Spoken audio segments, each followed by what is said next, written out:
Yan, may dumating na parcel. Ari ay yung in-order before Christmas, may in-order na agad ako.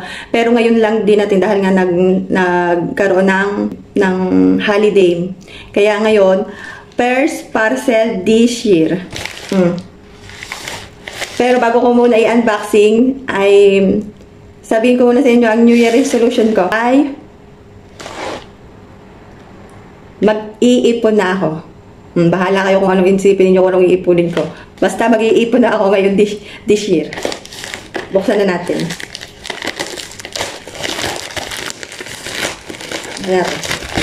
Tapos may darating ako sa isang araw ng parcel na naman. Bag na naman yun. Malaki ba na paparel?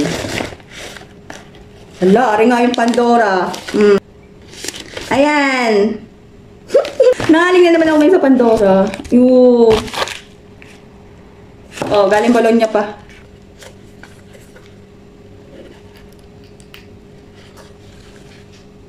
Doon, dami. Ito ay yung clip. Clip.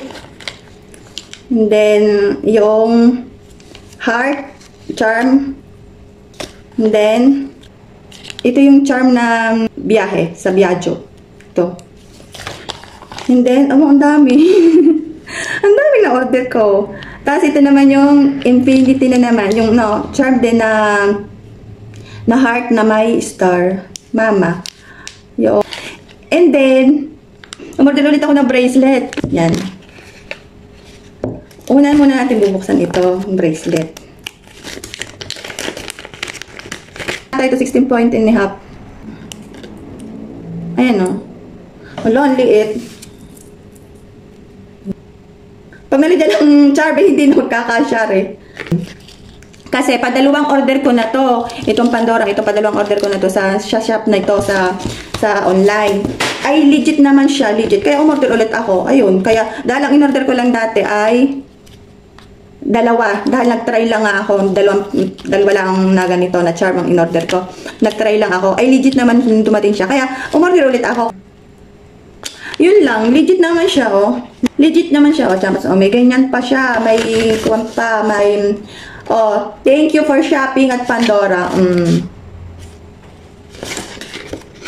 Meron siyang tag dito. May card pa siya, oh. Di ba? May card, oh. May pangpunas pa. Oh, di ba? Meron pa siyang ganito. Lalagyanan, oh. Pandora talaga, oh. Pandora, oh. Oh, Pandora. Sarap bumili. Alam niyo kung bakit? Dahil kasi nga may discount dun sa online. Discount. Bali, padalawa ko na itong order sa kanila. Legit naman. Yun lang. Thank you sa Pandora. Yun lang. Legit siya, legit.